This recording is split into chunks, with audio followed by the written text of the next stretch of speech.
ಕರ್ನಾಟಕ ರಾಜ್ಯ ಬೆಳೆ ಸಮೀಕ್ಷೆದಾರರ ಸಂಘ ಸಿಂಧನೂರು ತಾಲೂಕಾ ಘಟಕ ಬೆಳೆ ಸಮೀಕ್ಷೆದಾರರ ಸಂಘಟನೆಯಿಂದ ಪಿಆರ್ಒಗಳ ವಿವಿಧ ಬೇಡಿಕೆ ಈಡೇರಿಸಲು ಒತ್ತಾಯಿಸಿ ಇಂದು ಕೃಷಿ ಇಲಾಖೆ ಹಾಗೂ ಕಂದಾಯ ಇಲಾಖೆಗೆ ಮನವಿ ಪತ್ರ ಸಲ್ಲಿಸಲಾಯಿತು. ಪಿಆರ್ಗಳ ಪ್ರಮುಖ ಬೇಡಿಕೆಗಳಾದ 10 ಲಕ್ಷ ಜೀವ ವಿಮಾ ಒದಗಿಸಬೇಕು, ಪ್ರತಿ ವರ್ಷ ರೇನ್ ಕೋಟ್ ಮತ್ತು ಬೂಟ್ಗಳನ್ನು ನೀಡಬೇಕು, ಕನಿಷ್ಠ ವೇತನ ಮತ್ತು ಸೇವಾ ಭದ್ರತೆ ಜಾರಿಗಾಗಿ ಒಂದು ಸರ್ವೆ ನಂಬರ್ಗೆ 30 ನೀಡಬೇಕು, ಐಡಿ ಕಾರ್ಡ್ ನೀಡಬೇಕು, ಬೆಳೆ ಸಮೀಕ್ಷೆ ಸಂದರ್ಭದಲ್ಲಿ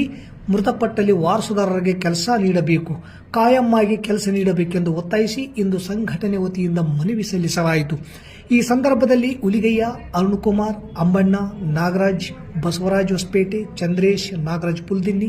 ಮೊಹಮ್ಮದ್ ಮೈನುದ್ದೀನ್ ಯತ್ಮಾರಿ, ಬೃಂದಾವನ ಸರ್ಕಾರ RH ನಂಬರ್ 4, ವೆಂಕಟೇಶ್ ದೊಡ್ಡಮನಿ ಸೇರಿದಂತೆ ಅನೇಕ ಸದಸ್ಯರು ಇದ್ದರು. RGM ಶಾಲಾ ಸುವರ್ಣ ಮಹೋತ್ಸವ ಸಮಾರಂಭವನ್ನು ಫೆಬ್ರವರಿ 8ರಂದು ಹಮ್ಮಿಕೊಳ್ಳಲಾಗಿದೆ ಎಂದು RGM ಶಾಲಾ